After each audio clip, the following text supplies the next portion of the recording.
दिल्ली में अवैध अतिक्रमण के खिलाफ सरकार सख्त। अतिक्रमण की निगरानी के लिए टीमों का गठन। अतिक्रमण पाए जाने पर 72 घंटों में होगी कार्रवाई।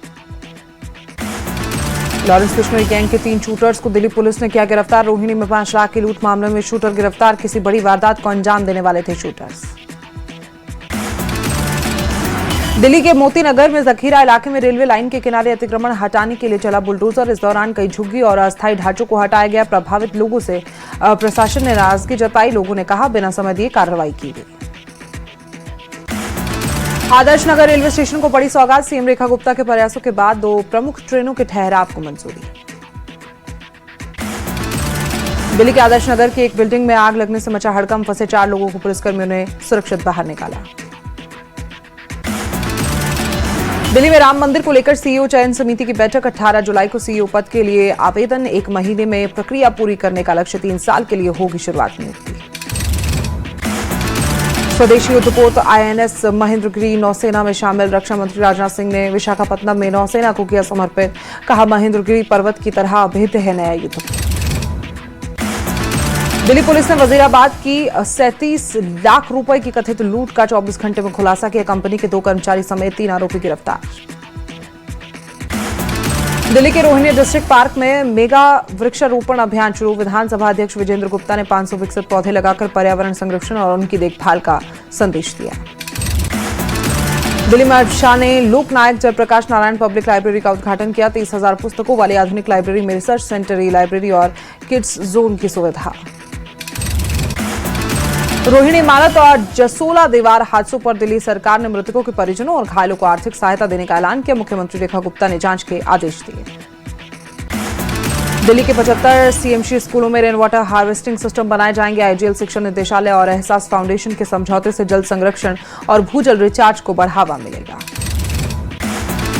दिल्ली में बदलेंगे मुफ्त बस यात्रा के नियम। महिलाओं की मुफ्त बस यात्रा को लेकर सर्कुलर जारी। कार्ड न होने पर देना होगा सामान्य किराया। नोएडा जिला अस्पताल का एक वीडियो वायरल। इंटर्न डॉक्टर पर मरीज से बदतमीजी के आरोप। ड्यूटी में तैनात 2 डॉक्टर सहित 5 स्वास्थ्यकर्मी से सीएमएस ने मांगा स्पष्टीकरण। नोएडा में पुलिस और बदमाशों के बीच मुठभेड़। पुलिस की जवाबी कार्रवाई में लूटे 2 आरोपी बदमाश गोली लगने से घायल। आरोपी के कब्जे से हथियार और गाड़ी बरामद। नोएडा में फर्जी कॉल सेंटर का भांडाफोड़। 5 साइबर ठग गिरफ्तार। करोड़ रुपए की ठगी का आरोप। कम ब्याज पर लोन दिलाने का झांसा देते थे। मेरठ में कावड़ यात्रा की तैयारी। कावड़ की तैयारियों के बीच पूजा अर्चना। पुलिस प्रशासन ने पूरा महादेव मंदिर में किए दर्शन। डीएम, एसएसपी और सीडीओ ने मंदिर में माथा टेका। मुजफ्फरनगर में सराय नदी उफान पर। कई गांवों में बाढ़ जैसे हालात। प्रशासन ने नाव ट्रैक्टर की व्यवस्था की। बाढ़ चूके अलर्ट।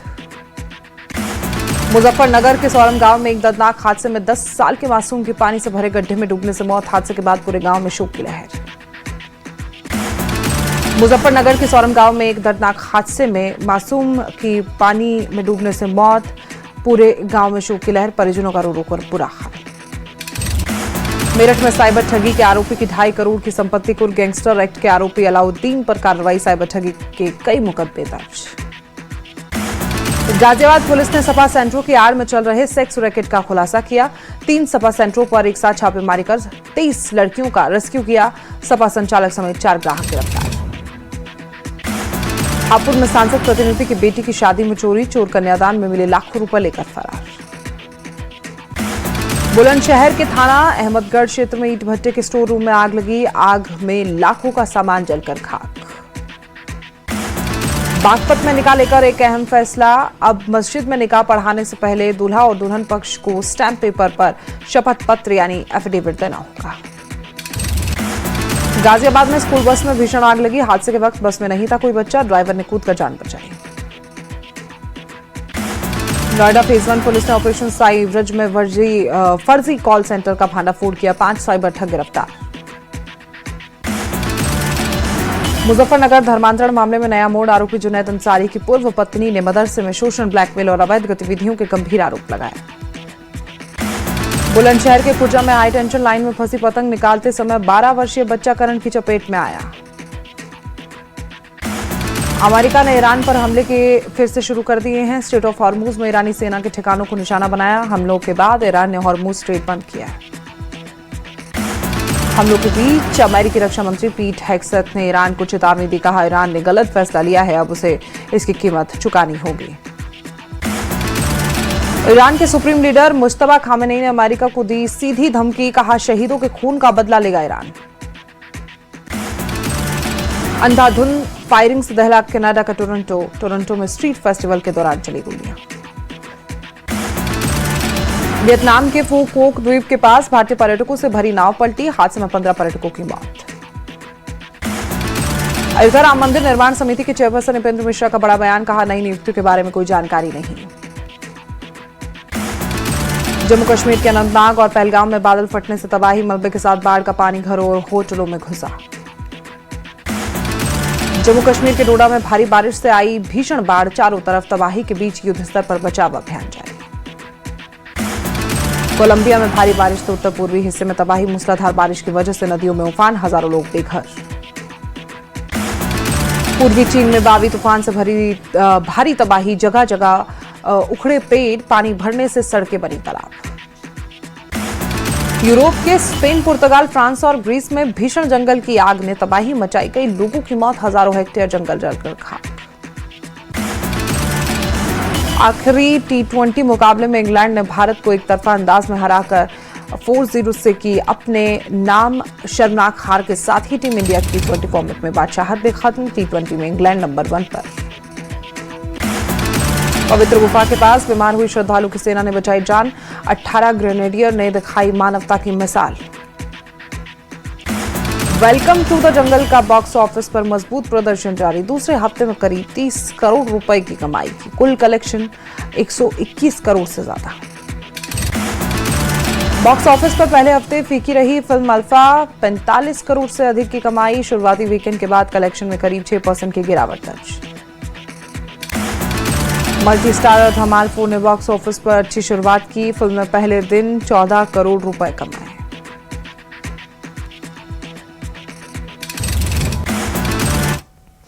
आगे बढ़ते हैं, बड़ी खबर का रुख करते हैं। राम मंदिर पर सूत्रों के हवाले से बड़ी खबर। राम मंदिर सीईओ चयन समिति की दिल्ली में बैठक चल रही है। सूत्रों के हवाले से बड़ी खबर आपको बता रहे हैं, सीईओ पद के लिए 18 जुलाई तक आवेदन किया जाएगा। पद के लिए कम से कम ग्रेजुएटेड होना जरूरी है। एडमिनिस्ट्रेशन या फाइनेंस में 20 साल अनुभव बेहद जरूरी है। वहीं उम्मीदवार का हिंदू धर्म से होना भी उतना ही जरूरी है। खबर अयोध्या से है, जहां श्री राम जन्मभूमि तीर्थ क्षेत्र ट्रस्ट के लिए पहली बार स्थायी सीईओ की नियुक्ति की प्रक्रिया तेज हो गई है।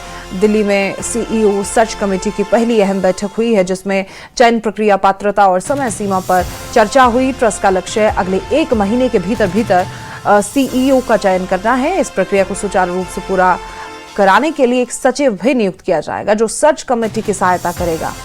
सीईओ का कार्यकाल शुरुआती तौर पर 3 साल का होगा और चयनित सीईओ को अयोध्या में रहकर जिम्मेदारी निभानी होगी। आवेदन की अंतिम तिथि 18 जुलाई रखी गई है।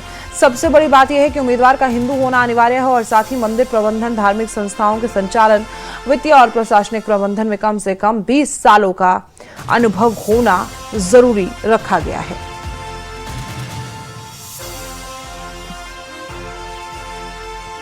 राम मंदिर ट्रस्ट कौन बन सकता है सीईओ, इसके लिए भी आपको जानकारी दे देते हैं। दरअसल उम्मीदवार का हिंदू होना जरूरी है। ये कुछ डिटेल्स हैं जो होनी ही चाहिए, मतलब क्राइटेरिया है, आप जिसे समझे तो। कम से कम ग्रेजुएटेड होना अनिवार्य होगा। अगर आप ग्रेजुएटेड नहीं है तो आप सीईओ के लिए एलिजिबल नहीं है। एडमिनिस्ट्रेशन में 20 साल का अनुभव होना भी बेहद जरूरी है।